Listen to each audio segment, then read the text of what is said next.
เปิดคลิปเปิดภาพมาพอคือกับพี่น้อยหลังจากที่เลิกเวียกเลิกงานมาพี่น้อยเนาะก่อนอื่นกับทักทายสบายดีสวัส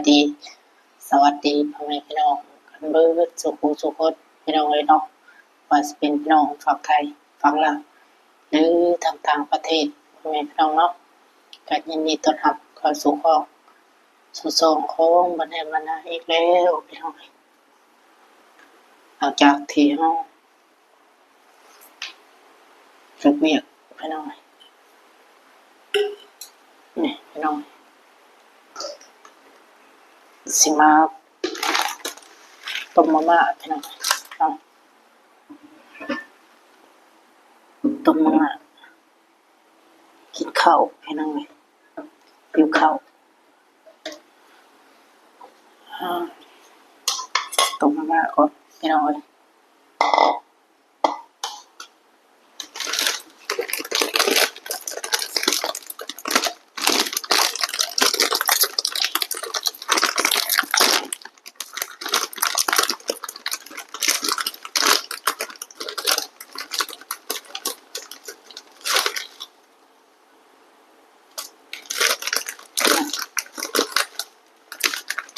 ต้มมาม่า2ห่อพี่น้องเอาเดี๋ยวเดี๋ยวพี่น้องเอามาต้มมาม่าเลยเนาะเอาเนื้อ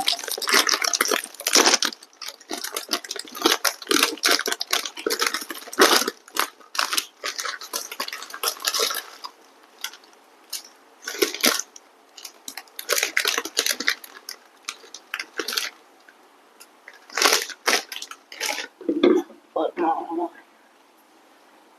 ปดเปิดเลยเนาะพี่น้องเลยก็เรียกว่าเปิดหม้อไปกินแล้วมันเนาะ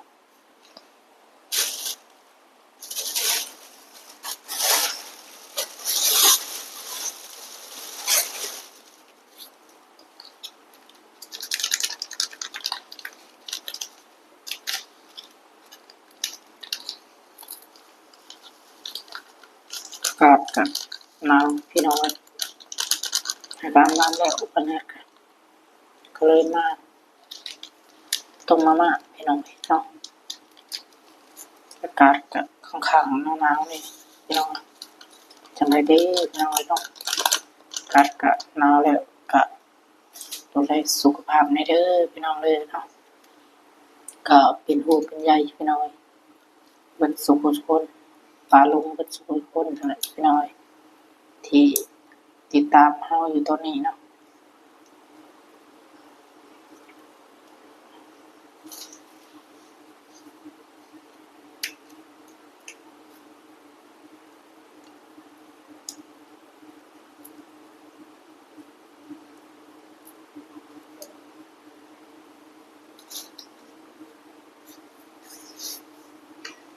ให้น้ำพด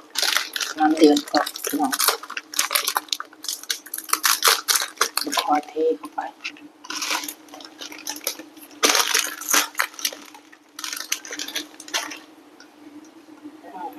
กะปิพี่น้องซื้อมาแต่บอนต่อบัตรพี่น้อง50 บาทโอ้ปุกมันใหญ่เลยพี่น้อง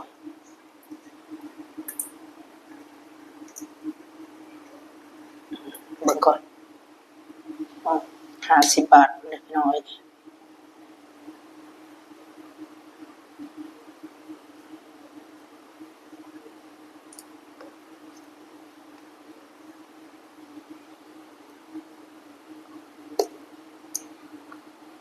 ี่ยมันน่าจะแกะ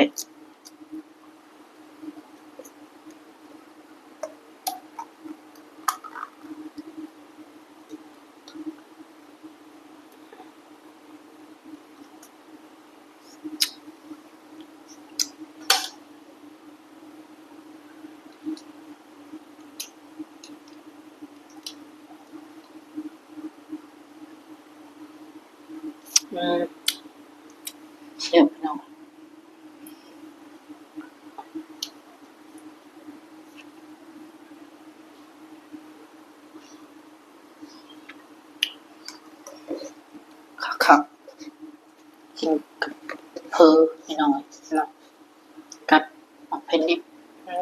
เขาทาเล็กน้อย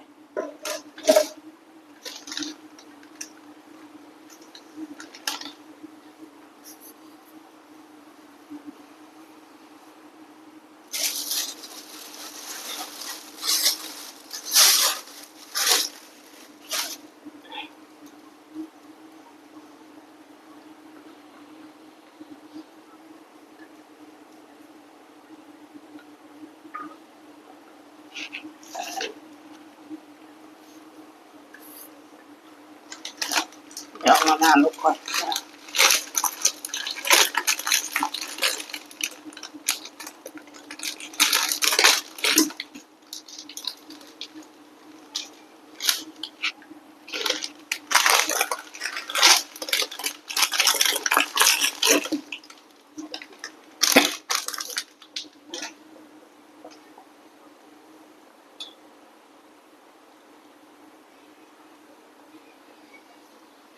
พี่น้องเดี๋ยวมันจะเบิ่งหน้าตา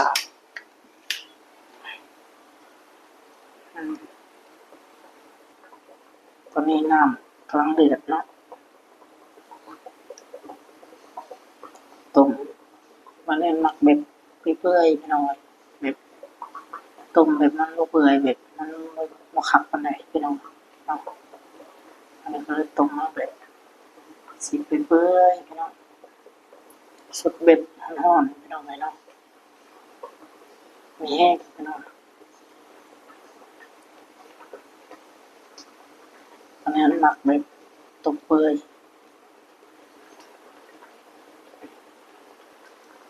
เนาะ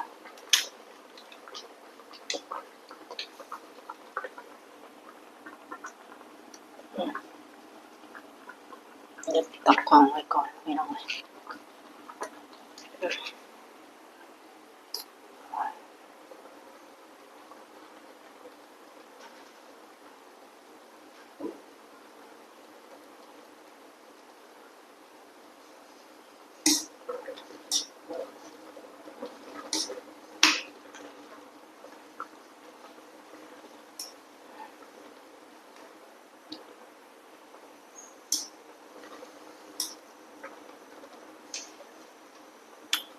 ม้อมันเกาะพี่น้อง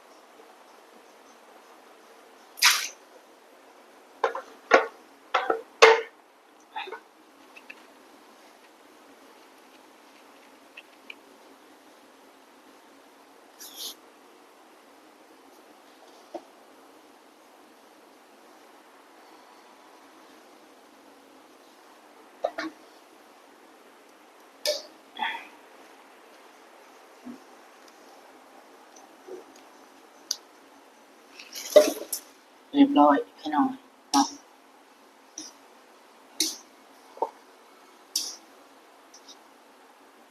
ตักพร้อมตักพี่น้อง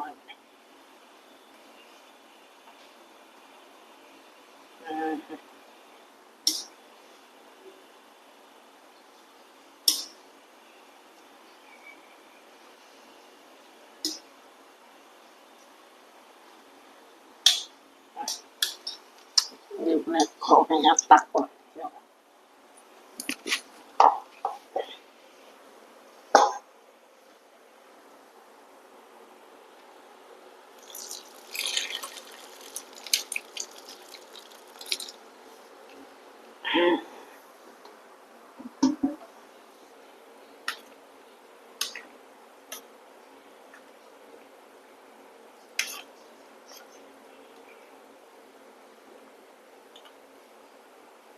เต็มถ้วย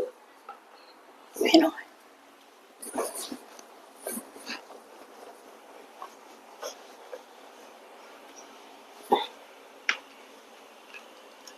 พี่น้องแล้วพี่น้องเนี่ยพี่น้องนี่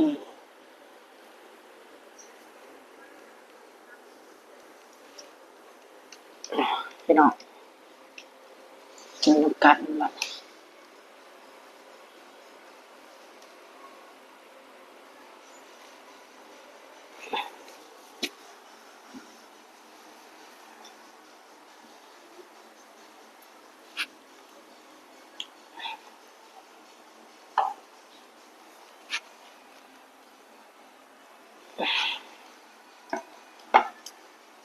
พี่น้องเอ้ย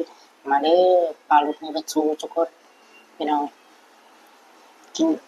ต้มมาม่าแล้วกันพี่น้องกินแบบสดแบบอ่อนๆเลยนะพี่น้องพริกคักรับตอนดึกพี่น้องมาได้ปลาลูกสดคูทุกคนพี่น้อง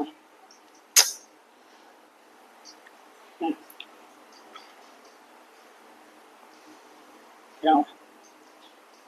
ทำแบบห่อถ้วยๆเลยพี่น้อง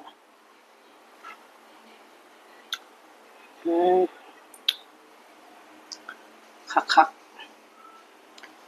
พี่น้องมากินบ่อยสาวน้ำคนนอนพี่น้องเป็นมากินน้ำเป็นยัดกล่อง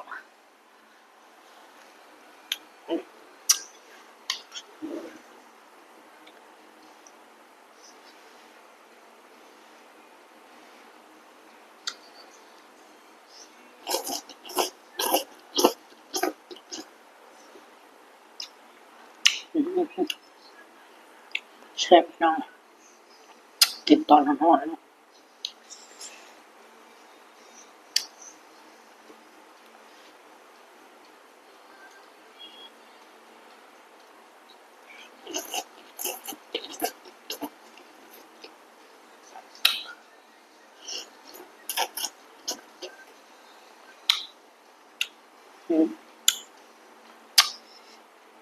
สิได้พวกนี้หมกเผ็ดดิบพี่น้องมากัดกินกับแซ่บพี่น้องต้มมาม่าเนาะเพราะว่าเนื้อกินแต่ละเทื่อแบบกัดกับเผ็ดพี่น้องอันนี้บ่มีพี่น้องก็ได้ซื้อมา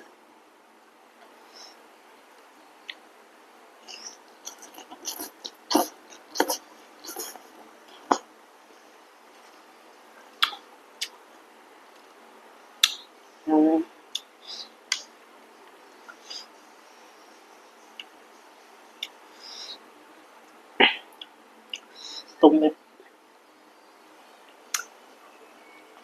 ร้อนๆเลยพี่น้อง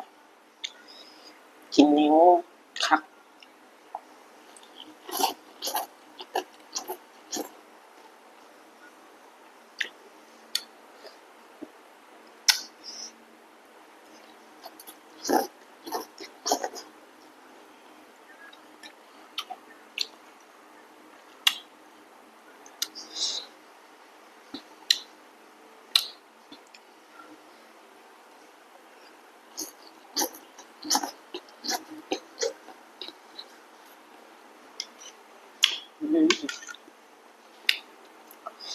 พี่น้องมา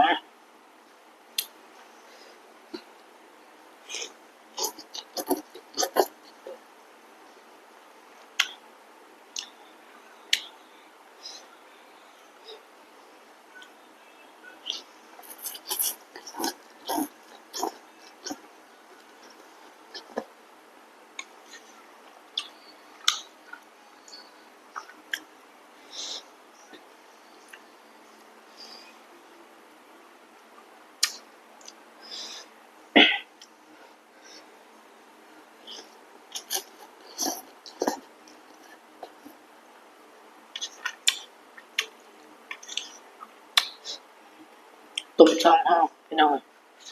ต้มหลายห้องยังกินบ่หมดกินผู้เดียวเนาะทางเมียเพิ่นก็บ่กินน้ำพี่น้อง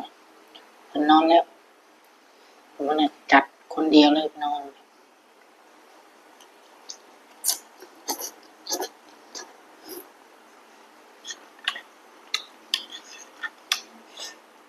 มีผักแบบบ้านเฮาพี่น้อง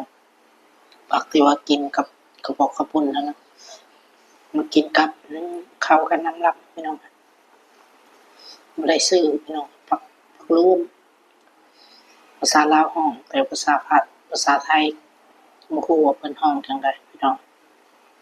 ภาษาลาวเอิ้นผักลูม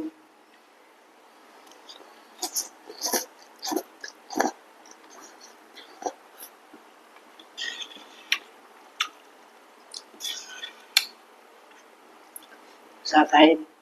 มันก็บ่ฮู้จักเพิ่นเอิ้นแนวใดพี่น้องมากินข้าวปุ้นพี่น้องแล้วก็ต้มมาม่ามีมะเผ็ดดิบกะปิโอ้เข้ากันคักปานหยังพี่น้อง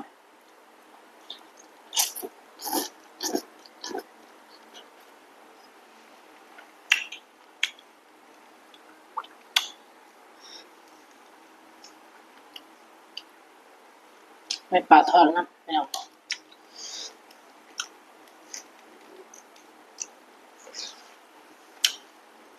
ขออนุญาตใช้มือเด้อพี่น้องเด้อขอโทษขออภัยด้วยพี่น้องผู้ใดที่ว่าเข้าเบิ่งในคลิปนี้ตอนดึกๆกันเนาะอยากเข้าก็ขอโทษขออภัยหลายๆพี่น้องอืม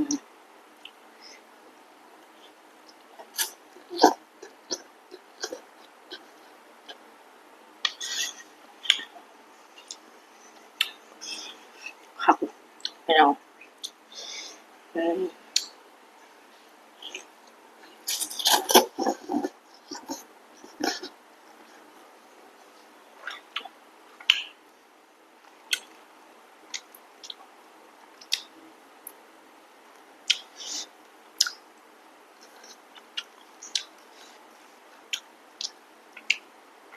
กินกับปลาพี่น้องทอดปลา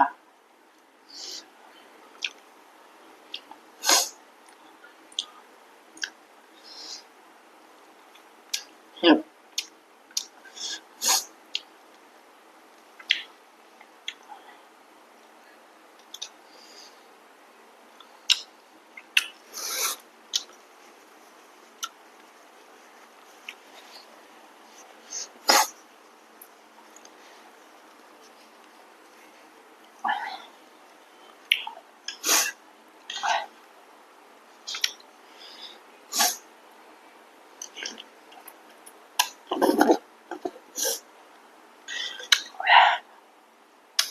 คักๆพี่น้อง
ยังเหลือแต่น้ำพี่น้อง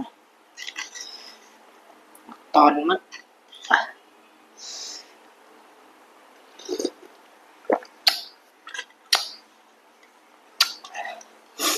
ตอนมาม่ามันพี่น้อง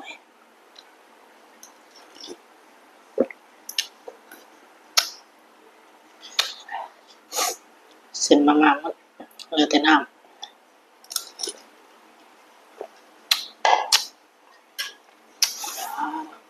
พี่น้อง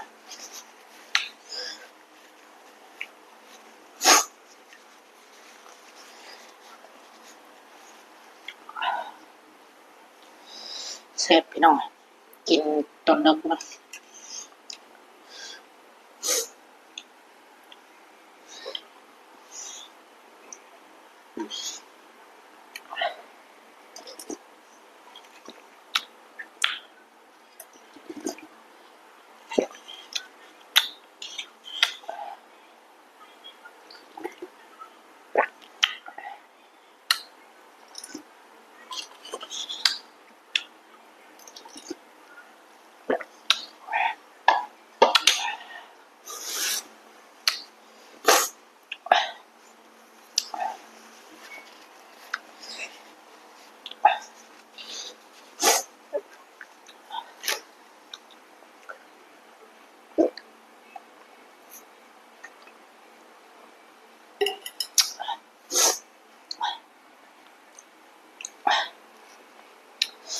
โอเคพี่น้องเนาะ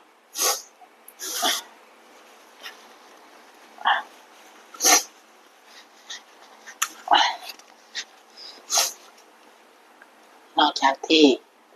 กินข้าวอิ่มพี่น้องเนาะต้มมาม่าก็เสียหลับมานอนแล้วพี่น้องวันนี้เนาะเพราะว่า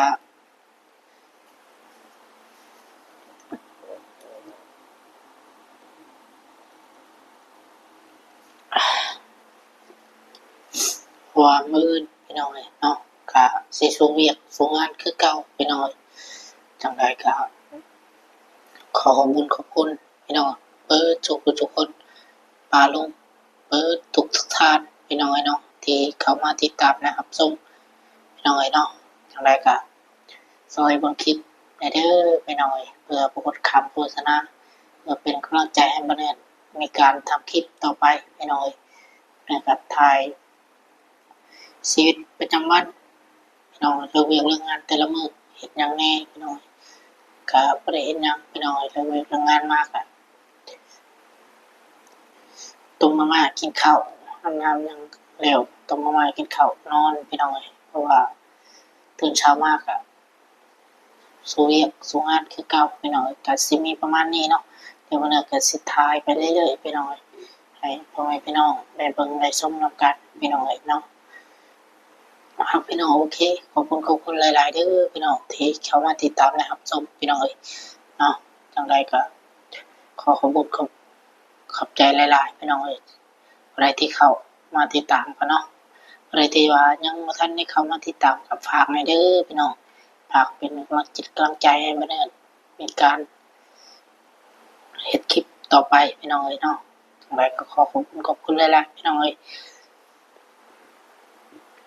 โอเคพี่น้องสำหรับคลิปนี้ก็สิมีประมาณนี้กินเลยเสอะพี่น้องขอโทษขออภัยหลายๆพี่น้องครับคลิปนี้ก็เนาะก่อนอื่นมาแนะกล่าวคำว่าสบายดีพี่น้องสบายดีสวัสดีพ่อแม่พี่น้องกันเบิดทุกคนพี่น้องนอนรับพันดีเบิดทุกคนเด้อพี่น้องเด้อเนาะบ๊ายบายพี่น้องโอเคเนาะพอๆกันคลิปต่อไปพี่น้องเด็กเลยแม่ก็สิรับมานอนก่อนพี่น้องหลังจากที่กินข้าวอิ่มแล้วกันเนาะพี่น้องพอๆคลิปต่อไป